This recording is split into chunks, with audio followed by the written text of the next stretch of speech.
boss. Hey, man. Sitting here looking at the 69 Mustang that we bought last year to see, because we got that new Voodoo motor that we're going to put in it. Okay. Talked to Speed Tech today. They said we should be receiving the chassis for this car sometime this week. So we got a full chassis for this car. This is a 69 Mustang Fastback. Used to be a course race car. Started having visions of a different way I wanted to go with it versus what it was. It was a complete car, driving, everything else, beautiful car. I decided to take it in a different direction. I'm going to end up throwing probably a Shelby motor into it with a supercharger on it. I'd like to get up around 1,000 minimum, out of this car. Yeah, you're supercharging it. I think I'm leaning more and more towards a new Shelby Voodoo motor out of a 350 or a 500 because it's already got the factory, strengths and stuff on it. They've already done the homework on the motor. All we got to do is go through it and beef it up even more to get, like I said, I want 1,000 to 1,400 horsepower out of this car. Probably do the whole interior will be out of a Shelby Mustang. I just want it to be basically the Shelby that Ford would not let Carroll Shelby build. My only concern is if we put a Whipple on there, which I'm leaning towards, if we're going to have enough room to close the hood without having to cut the hood. So I guess we won't know until we do some measurements. I'm pretty sure a stock hood's not going to close on it. So it's a beautiful car. I just want it to be a beast on the road too. Right. What do you think we should go with? Just do some research on it? Maybe you find a Shelby GT350 or something that has a good motor that we can go through. Maybe one that's been wrecked or something, and just get the motor and computer out of it. Okay. Build that up. All right. We can do that. All right, I'll go on the research. Start researching. Okay. Well, let me ask you, can you call me tomorrow? Because our life is extremely hectic. Or that, or send me an email. Got some news today from our nurse. So the nurse that comes twice a week, she's not coming back out here until insurance allows us to have more than 60 visits a year. And even though she draws blood twice a week, changes out dressings twice a week, I guess they don't care about that. So now I've got a dressing that's, we're supposed to be drawing blood, but she hasn't been here. This will be the second week. This stuff is falling off. And which now I'm going to be open to possibly get infections and stuff like that. So I'm probably going to end up having to do it myself. And I just don't understand what's the point of having health insurance if you can't, use it. Here at Big Daddy's, I pay for everybody's health insurance. We have the best insurance there is because of the situation that I'm going through with my heart. I made sure we had the best insurance, and then to be limited to the care that you're supposed to be getting, it's just really frustrating. I even asked if I could pay for it directly, and I got told that goes against company policy. So now I'm at risk of catching an infection.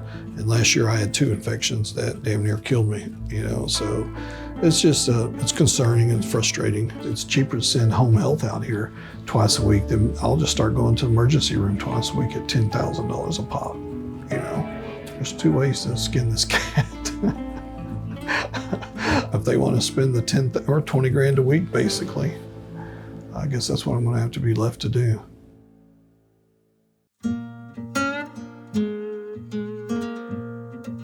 Right now, I'm just looking for a donor car for the 69 Mustang build, and just trying to find a suitable candidate with a decent motor that we know runs. And I know he wants an interior too out of the car that we find, and so we got to make sure the interior isn't too bad in these things either. I've pointed him towards other motors or in other directions, and he's like, "No, this is what I want." And at the end of the day, he's our customer, and the customer gets what he wants. And I'm not going to talk him out of what he wants, because then at that point it becomes what I want for him, and that's not how I'm doing it.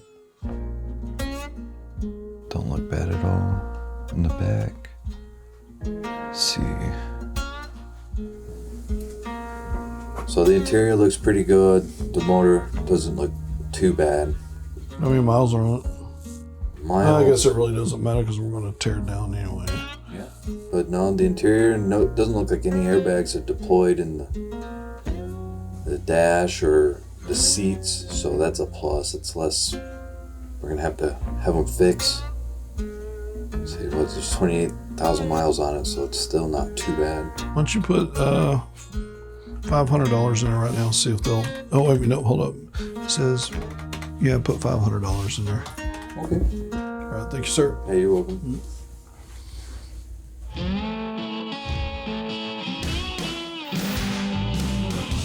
Hey, good morning, Keith. Hey, boss. What's going on? Working on your Voodoo motor here. This was a special motor that they used in the Shelby GT350 and or the 500.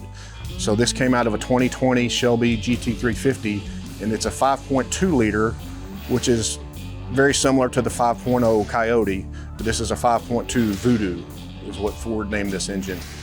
And like I said, it's special to the Shelbys, and even though we're putting this in a 69 Mustang. Where are we at on it? Got the heads torqued down with those new ARP studs. Final torque 125. They're all torqued down. As soon as we get our lash adjusters, which are like little lifters, and our followers, which are like little roller rockers in, I can get those in. We can get the cams in, get the cams bolted down. Then we can get the sprockets and all the chains on and get it timed. Did Ferris ever say how much horsepower this thing's supposed to put out? Well, with the supercharger that's going to be put on it, we might be pushing 1,400 horsepower. That's awesome. So I'm just trying to. I don't know if I can drive it, but yeah. Well, just make sure that they do the detail work like they did on the engine for the GTX. You know, like all the numbers and everything polished out and stuff. Okay. You know, to where I just want this to be a showpiece inside this car. I got you. Hey, I got something y'all been waiting on. Is that our new supercharger? Originally they said November. We got here early. Let's get this bad boy on and see what she looks like. Be careful, Dalton. I don't want to have to say Dalton did it on this one. That sucker's pretty. Yes, it is. Can we peel the plastic off?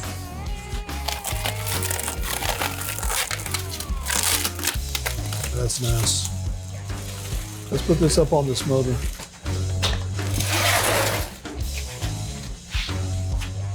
Just set her down nice and easy. Yes, that's gonna sit up pretty proud. A little too shiny, makes me nervous. Right. You think this is gonna fit? One way or the other, it will fit. Even if we have it sticking out of the hood, it sure is pretty though. Especially when we paint the block black, that is really gonna pop. All right, how soon till I can hear this thing run? You got the chassis coming in. Yeah, I just need my lifters and rockers so I can continue building the motor. As soon as they get here, we'll rock and roll.